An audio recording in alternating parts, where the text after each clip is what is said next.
संस्कृति ऐसा साधन होती है जो आपके चरित्र को निखार कर आपको और अधिक प्रभावशाली बना देती है।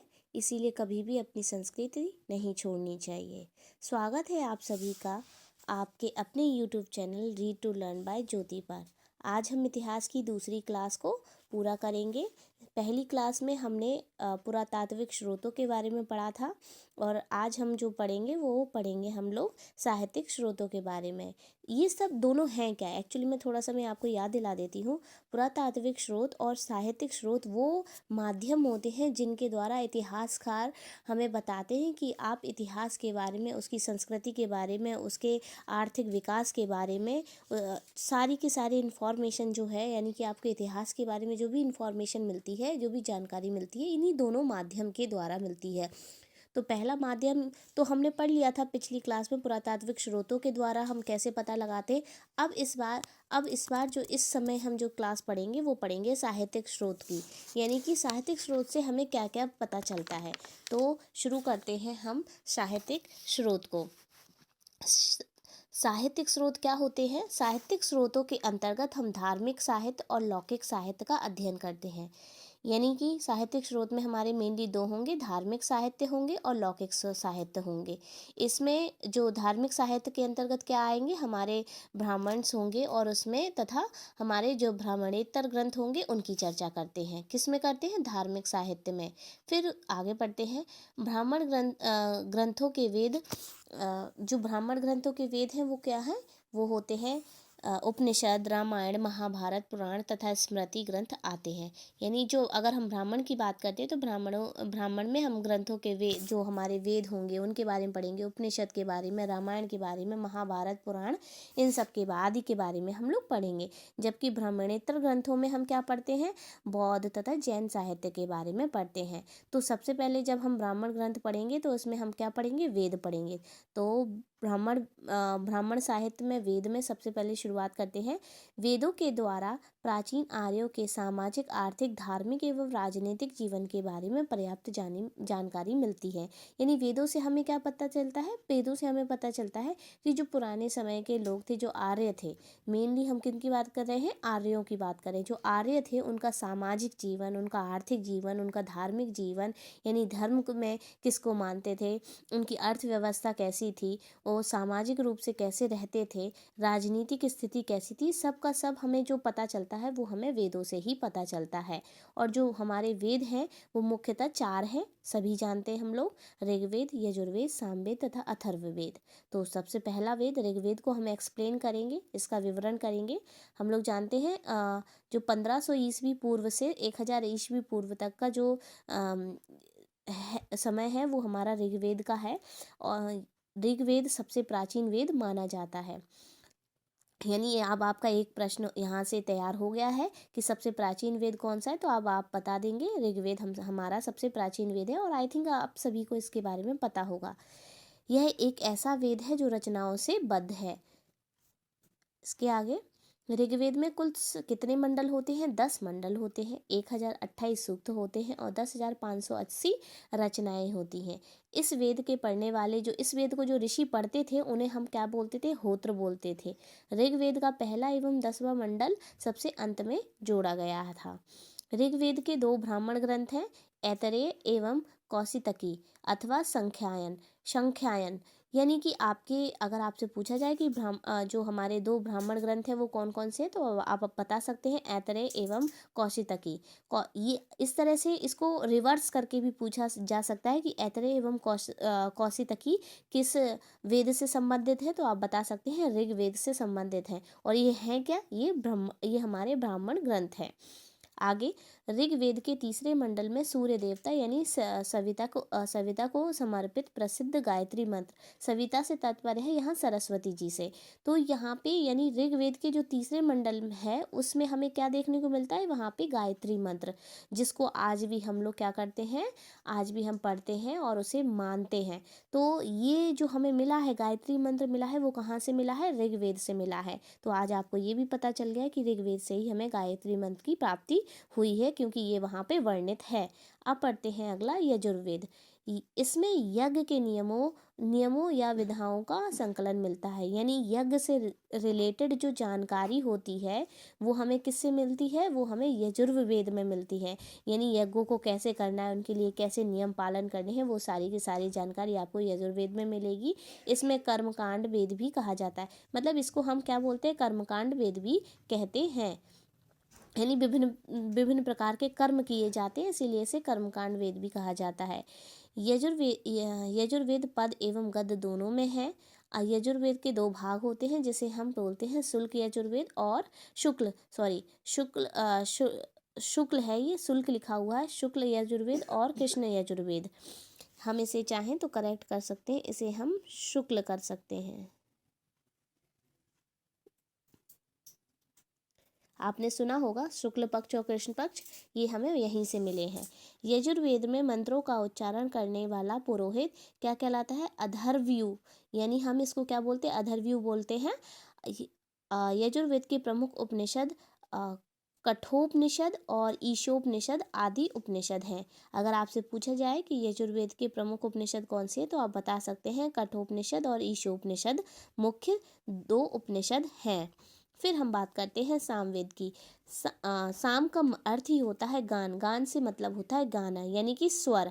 इसमें मुख्यतः यज्ञों के अवसर पर गाए जाने वाले मंत्रों का संग्रह है, यानी जब यज्ञ किए जाते थे, जो हम लोग कहते हैं गाने गाए जाते हैं भगवान के, या जो भी मंत्र होते थे गाए जाते हैं, उनको हम मेनली किस में रखते हैं, सामवेद में रखते हैं।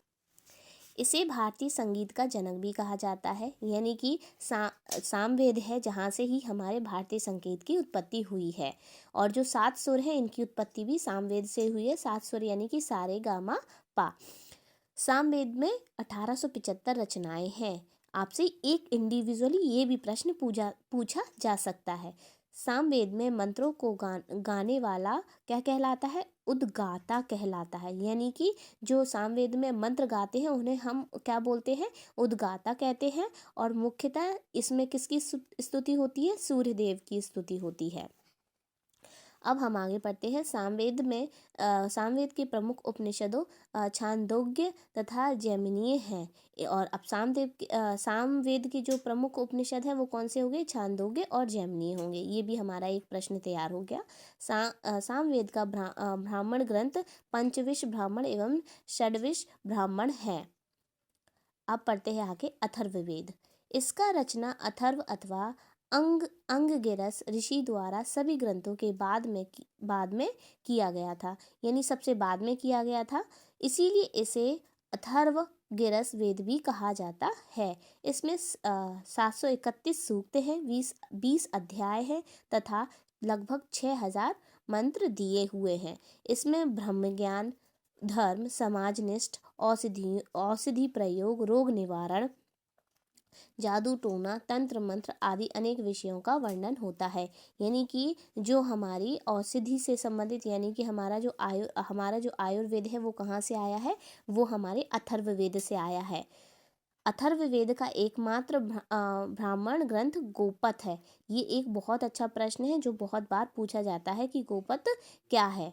तो अथर्ववेद का एकमात्र ब्राह्मण ग्रंथ है गोपथ। इसके बाद अथर्ववेद के उपनिषद मुंडकोपनिषद, प्रश्नोपनिषद तथा मांडुक्योपनिषद हैं। मुंडकोपनिषद से ही भारत का राष्ट्रीय आदर्श वाक्य सत्यमेव जयते लिया गया है। अब एक प्रश्न आपका ये है कि सत्यमेव जयते कहाँ से लिया गया है, तो अब आप बता देंगे मुंडकोपनिषद से लिया गया है। नेक्स्ट है जो कि मुख्य जानकारी है आपकी, इन चारों वेदों को संहिता कहा जाता है। अब पढ़ते हैं ब्राह्मण, आरण्यक तथा उपनिषद। संहिता के पश्चात ब्राह्मण, आरण्यक तथा उपनिषद का स्थान आता है। इसमें उत्तर वैदिक कालीन समाज तथा संस्कृति के विषय में महत्वपूर्ण जानकारी प्राप्त होती है। अगर उत्तर वैदिक कालीन समाज की बात की जाए, संस्कृति के विषय में महत्वपूर्ण जानकारी अगर हमें मिलती है तो कहाँ से मिलती है, वो सब हमें मिलती है ब्राह्मण, आरण्य तथा उपनिषद से ही मिलती है। प्रत्येक संहिता के लिए अलग अलग ब्राह्मण ग्रंथ लिखे गए हैं। यानी कि अलग अलग ब्राह्मण ग्रंथ है। ऋग्वेद के लिए ऐत्रेय एवं कौशितकी ब्राह्मण है।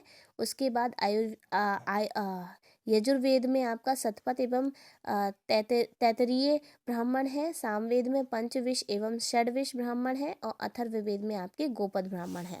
तो ये इनके क्या है, अलग अलग ब्राह्मण ग्रंथ हैं जो कि अलग अलग वेदों के लिए अलग अलग होते थे। नेक्स्ट पढ़ेंगे हम लोग वेदांग तथा सूत्र। वेदों को भली भांति समझने के लिए 6 वेदांग की रचना की गई है। 6 वेदांग कौन कौन से हमारे? पहली है शिक्षा। शिक्षा में यानी कि शिक्षा का मतलब होता था उच्चारण विधि। ज्योतिष यानी कि उसमें हमारा भाग्यफल होता था। कल्प यानी कि कर्मकांड होते थे। व्याकरण का मतलब होता है शब्दों की व्युत्पत्ति। और निरुक्त का मतलब होता है भाषा विज्ञान। तथा छंद यानी चतुष्पदी श्लोक होते थे। तो ये हमारे क्या है, वेदांग तथा उनके सूत्र हैं। अब बात करते हैं महाकाव्य की। वैदिक साहित्य के बाद भारतीय साहित्य में महाकाव्य का समय आता है। इसमें रामायण और महाभारत प्रमुखता शामिल है। यानी हमारे जो महाकाव्य हैं वो क्या है, रामायण है और महाभारत है। इसके बारे में हम जानेंगे। रामायण हमारा आदि काव्य है। अब आपसे पूछ सकते हैं कि रामायण क्या है, तो आप बता सकते हैं आदि काव्य या आदि काव्य का एक उदाहरण बताइए, और या आदि काव्य क्या है बताइए। रामायण दे दिया और दूसरी चीज़ें दे दी तो आपको पता है कि रामायण हमारा क्या है, आदि काव्य है, जिसकी रचना महर्षि वाल्मीकि ने की थी। तो ये भी एक प्रश्न हमारा तैयार हो गया। उसके बाद दूसरा है महाभारत की रचना किसने की थी? वेद व्यास ने की थी। और इसमें क्या है, इसमें हमारे प्राचीन भारतवर्ष की सामाजिक धार्मिक तथा राजनीतिक दशा का पता चलता है। तो हमारी जो सामाजिक धार्मिक राजनीतिक दशा का किसमें पता चलता है? महाभारत में पता चलता है। किसके द्वारा लिखी गई थी?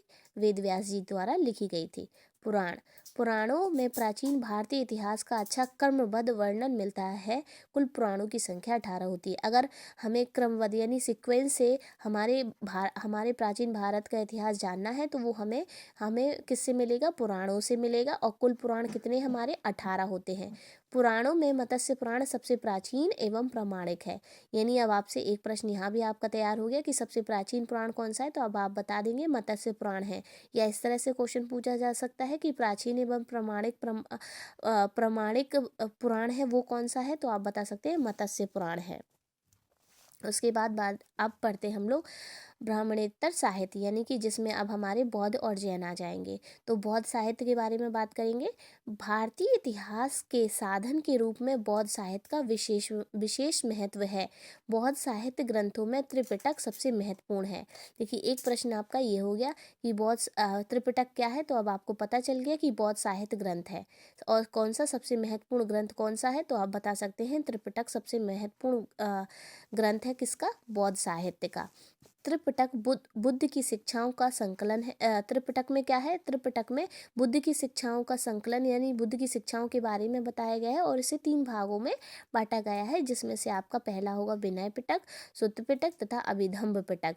ये मुख्य पिटक है जो आपको पता होना चाहिए और इससे रिलेटेड आपको क्वेश्चन दे सकता है कि जो आपका विनय पिटक, सुत्त पिटक और अभिधम्म पिटक है वो किससे संबंधित है, तो आप बता सकते हैं त्रिपिटक से संबंधित है, त्रिपिटक ग्रंथ से संबंधित है। जो बौद्ध ग्रंथ है वो किस भाषा में लिखे गए हैं, तो अब हमें पता है पाली भाषा में लिखे गए हैं। इनमें जातकों का बुद्ध से संबंधित घटनाओं का वर्णन किया गया था। जो जातक बुद्ध से जुड़े हुए थे उनसे संबंधित जो घटनाएं हुई हैं उनके बारे में हमें मिलता है बौद्ध ग्रंथ में मिलता है, यानी त्रिपिटक में देखने को मिलता है। दीपवंश तथा महावंश नामक 2 पाली ग्रंथों में मौर्यकालीन इतिहास के विषय में भी जानकारी मिलती है। 2 ग्रंथ और हैं जिनका नाम है, एक का नाम है दीपवंश और दूसरे का महावंश है। इसमें हमें जो जानकारी मिलती है वो मौर्यकालीन युग की जानकारी मिलती है। नागसेन द्वारा रचित मिलिंद पन्नु पाली भाषा में रचित महत्वपूर्ण ग्रंथ है। ये बहुत ही महत्वपूर्ण क्वेश्चन है। इसमें आपके देखिए कितने क्वेश्चन हो गए। नागसेन द्वारा रचित रचना कौन सी हो गई? मिलिंद पन्नु, जो कि किस भाषा में है? पाली भाषा में है। और किससे संबंधित है? आपके बौद्ध साहित्य से संबंधित है। नेक्स्ट है जैन साहित्य। जैन साहित्य को आगम कहा जाता है। इसमें परिशिष्ट परवहन भद्रबाहु चरित्र रांग सूत्र कलिका पुराण आदि प्रमुख ग्रंथ हैं। जैन धर्म का प्रारंभिक इतिहास कल्पसूत्र से ज्ञात होता है। अब आप बता सकते हैं कि जैन धर्म का प्रारंभिक इतिहास जो है हमें किससे पता चलता है, तो हम बता सकते हैं कल्पसूत्र में हमें इससे इसकी जानकारी मिलती है, जिसकी रचना किसने करी थी, भद्रबाहु ने की थी। तो ये भी आपका एक क्या हो गया, ये भी आपका एक प्रश्न हो गया कि भद्रबाहु ने किसकी रचना की। या फिर आप इस तरह से पूछ सकते हैं कि कल्पसूत्र की रचना किसने की, तो आप बता सकते हैं भद्रबाहु ने की थी। नेक्स्ट पढ़ते हैं लौकिक साहित्य। लौकिक साहित्य के अंतर्गत ऐतिहासिक एवं अर्थ ऐतिहासिक ग्रंथों एवं जीवनियों का विशेष रूप से उल्लेख किया जाता है। लौकिक साहित्य में क्या होता है, जो हमारे ऐतिहासिक एवं अर्थ ऐतिहासिक ग्रंथ होंगे, यानी कि जीवनियाँ इसमें मुख्य रूप से शामिल होती हैं। इसमें उल्लेख अर्थशास्त्र की रचना चंद्रगुप्त मौर्य के प्रधानमंत्री कौटिल्य, एक्चुअली ये कौशल्य लिखा है, यहाँ पे होगा कौटिल्य। कौटिल्य यानी कि आप कौटिल्य जानते हैं सभी लोग, कौटिल्य का मतलब होता है चाणक्य, यानी कि चाणक्य जो थे उनका दूसरा नाम था कौटिल्य। कौटिल्य ने किसकी रचना की थी, अर्थशास्त्र की रचना की थी। ये आप याद रख लीजिएगा, ये बहुत ही महत्वपूर्ण प्रश्न है।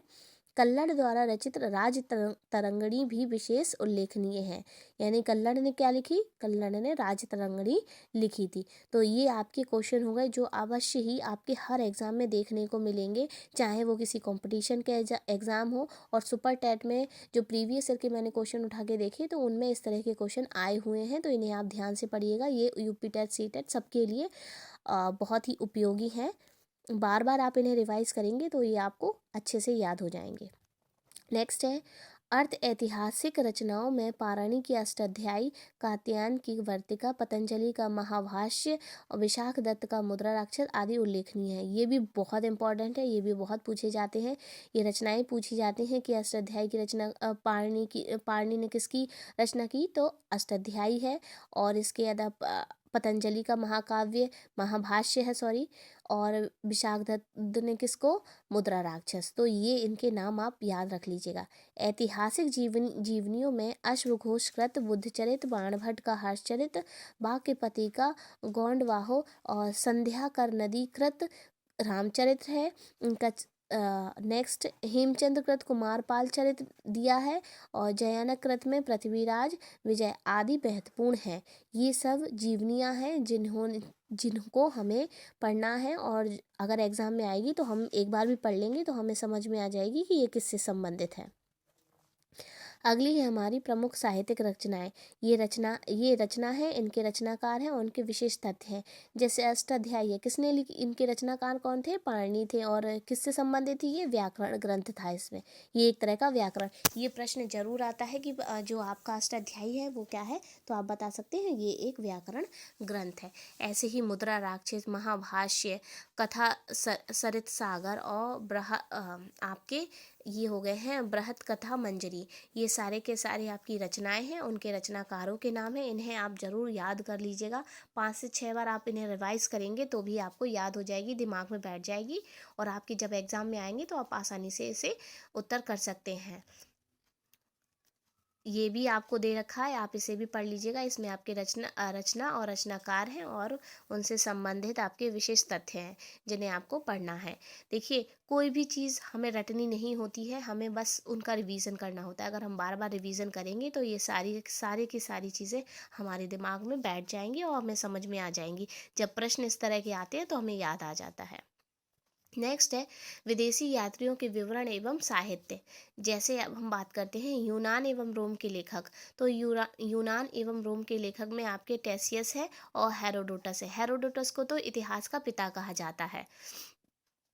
नेक्स्ट है सिकंदर के पश्चात के लेखकों में 3 राजदूत आए, जिसमें से मैगस्थनीज, डाइमैकस और डायोनीसियस के नाम उल्लेख हैं। सिकंदर के पश्चात के बाद वाले हैं ये, और जिन्होंने जो हमारे ये यात्री ऐसे थे जो हमारे देश आए, यानी कि भारत में आए, भारत की स्थिति देखी, भारत के कल्चर देखा, उससे प्रभावित हुए, इन्होंने तरह तरह की किताबें लिखी। उन्हीं में से एक है मैगस्थनीज, जिन्होंने अपनी किताब लिखी इंडिका, जो कि मौर्य युगीन समाज एवं संस्कृति के विषय में है। नेक्स्ट है हमारे चीनी यात्री। तो चीनी यात्री भी हमारे देश में आए, कभी कई ऐसे आए जो पढ़ाई के लिए आए, कई ऐसे आए जो केवल हमारे हमारे कल्चर को, हमारी संस्कृति को समझने के लिए आए। तो उनमें से एक हम पढ़ते हैं, चीनी यात्रियों में से पढ़ते हैं फाहियान।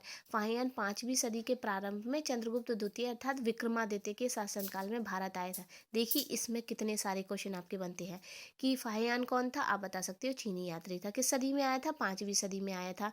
किसके टाइम आया था, चंद्रगुप्त द्वितीय, बिल्कुल।